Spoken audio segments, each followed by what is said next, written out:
नमस्कार। आज का ये खास विश्लेषण एक बेहद संवेदनशील और सीधे तौर पर आस्था से जुड़े विषय पर आधारित है। हम एक ऐसे सोर्स का निष्पक्ष रूप से विश्लेषण करने जा रहे हैं जिसने धार्मिक स्थलों, खासकर वृंदावन के निधिवन के कथित व्यावसायीकरण पर बहुत ही तीखा और भावुक प्रहार किया है। ये विश्लेषण किसी का पक्ष नहीं लेगा, बस उन दावों को डिकोड करेगा जो सदियों पुरानी मान्यताओं और आज के अर्थशास्त्र के बीच के टकराव को दिखाते हैं। तो चलिए बिना किसी देरी के शुरू करते हैं। देखिए, इस पूरी आलोचना की शुरुआत होती है एक बहुत ही दुखद घटना से। हाल ही में मथुरा में एक नाव हादसा हुआ जहां 10 से 15 लोगों की जान चली गई। अब यहीं से सोर्स अंधभक्ति और कड़वी सच्चाई के बीच का अंतर समझाता है। एक तरफ लोग इस त्रासदी को यह कहकर सही ठहरा रहे थे कि मरने वाले तो भगवान का नाम ले रहे थे, उन्हें मोक्ष मिल गया। लेकिन सोर्स इस मानसिकता पर तीखा प्रहार करता है और साफ कहता है कि भाई ये कोई मोक्ष नहीं बल्कि शुद्ध रूप से अकाल मृत्यु थी, जिसे बस आस्था के नाम पर ढकने की कोशिश की जा रही है। तो आज के हमारे विश्लेषण का रोड मैप कुछ इस तरह होगा। पहला, त्रासदी और अंधविश्वास। दूसरा, निधिवन का मिथक। तीसरा, भक्ति का अर्थशास्त्र। चौथा, चमत्कारों की सच्चाई। पांचवां, बंदरों का विरोधाभास। और आखिर में सनातन की पुनर्व्याख्या। चलिए सबसे पहले बात करते हैं भाग 1, त्रासदी और अंधविश्वास यानी मथुरा नाव दुर्घटना। यहाँ ना एक बहुत बड़ा वैचारिक टकराव देखने को मिलता है। एक तरफ वो लोकप्रिय नैरेटिव है जहाँ ये दावा किया जाता है कि सिर्फ भगवान का नाम जपने से सारे पाप धुल जाते हैं और मरने वालों को सीधा मोक्ष मिल गया। लेकिन सोर्स का दृष्टिकोण एकदम स्पष्ट और कठोर है। उनके अनुसार ये सिर्फ और सिर्फ एक अकाल मृत्यु थी। उनका तर्क है कि जब तक इस तरह की अंधभक्ति और चमत्कारी दावों को बढ़ावा मिलता रहेगा, तब तक समाज में कोई असली सुधार या किसी की भी जवाबदेही तय हो ही नहीं सकती। आगे बढ़ते हैं हमारे दूसरे विषय पर, निधिवन का मिथक, दावों की पड़ताल। अब निधिवन के इर्द गिर्द बुनी गई कहानियों पर गौर करते हैं। पुजारियों का दावा है कि यहाँ रात में राधा कृष्ण रासलीला करने आते हैं।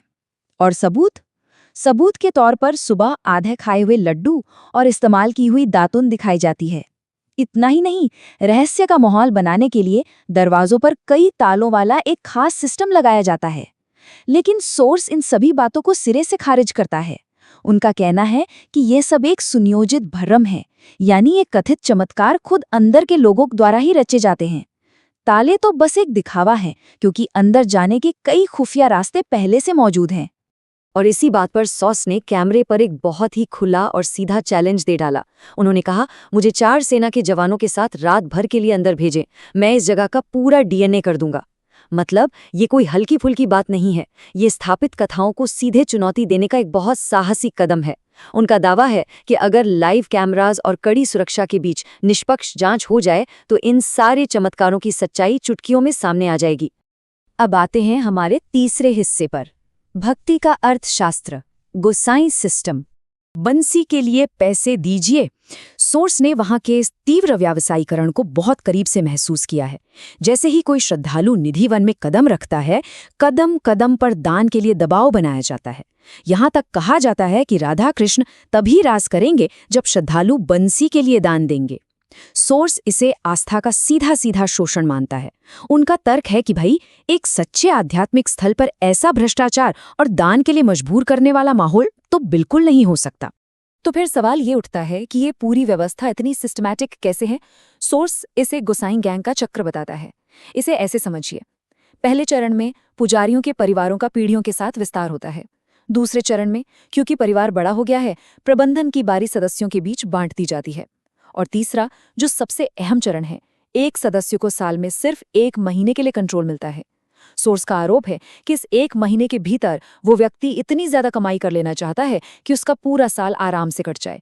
और यही वो आर्थिक दबाव है जो श्रद्धालुओं की जेब खाली करवाने की इस पूरी मशीनरी को चलाता है। इसके बाद हमारा चौथा विषय है चमत्कारों की सच्चाई, निधिवन के पेड़। यहाँ दावा ये किया जाता है कि निधिवन के ये पेड़ पूरी तरह से दिव्य हैं, जो बिना पानी के चमत्कारिक रूप से हरे रहते हैं। कहा जाता है कि जड़ें सूखी होने के बावजूद ये ऊपर से हरे भरे दिखते हैं। लेकिन सोर्स का ऑब्जर्वेशन एकदम अलग है। उनके मुताबिक ये कोई चमत्कार नहीं बल्कि एक खास तरह की जंगली वनस्पति है।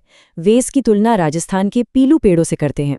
दरअसल इन पेड़ों की प्राकृतिक विशेषता ही यही होती है कि इनकी जड़ें सूखी और खोखली रहती हैं, लेकिन ये ऊपर से एकदम हरे भरे रहते हैं। यानी जिसे चमत्कार का नाम देकर बेचा जा रहा है, वो असल में रेगिस्तानी प्रजाति का एक बेसिक प्राकृतिक विज्ञान है। आगे बढ़ते हैं भाग 5 पर, बंदरों का विरोधाभास, सेवादार या जानवर। निधि वन में जो बंदर हैं उन्हें अक्सर भगवान के पार्षद या दिव्य सेवादार माना जाता है, और जब यही बंदर श्रद्धालुओं को परेशान करते हैं तो बस इसी तर्क का सहारा लेकर पल्ला झाड़ लिया जाता है। लेकिन यहाँ एक बहुत बड़ा लॉजिकल सवाल खड़ा होता है। अगर ये बंदर वाकई में इतने सम्मानजनक दिव्य सेवादार हैं, तो फिर निधिवन और सेवा कुंज के पेड़ों को इनसे बचाने के लिए हर जगह लोहे के जाल क्यों लगाए गए हैं? सोर्स का तर्क एकदम साफ है। प्रबंधन खुद अच्छे से जानता है कि ये सिर्फ जानवर हैं जो टहनियों को तोड़ देंगे, इसीलिए तो जाल लगाए गए हैं। और ये एक कड़वा सच इस पूरी दिव्यता के दावे को खोखला साबित कर देता है। और अब हमारे विश्लेषण का आखिरी हिस्सा, भाग 6, सनातन धर्म की पुनर्व्याख्या। सोर्स हमें याद दिलाता है कि मूल वृंदावन असल में कैसा था। वो पूरी तरह से एक शुद्ध वन था, जहां एक भी ईंट नहीं लगी थी।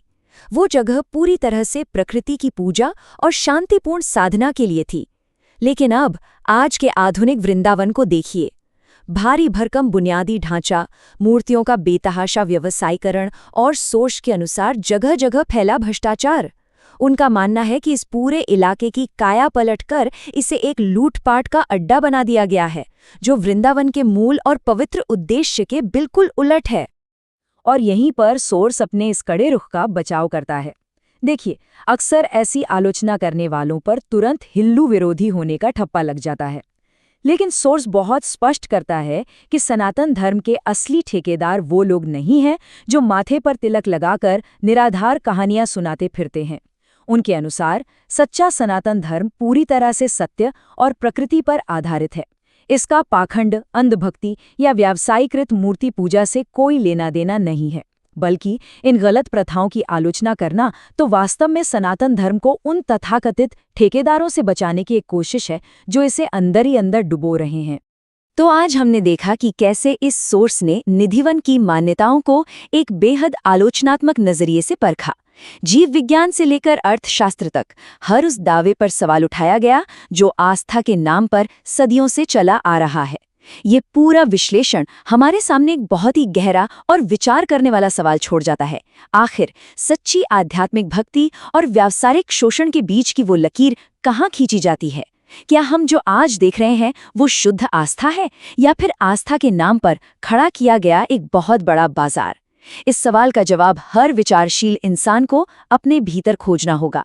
आज के इस विश्लेषण में बस इतना ही। सोचिएगा जरूर।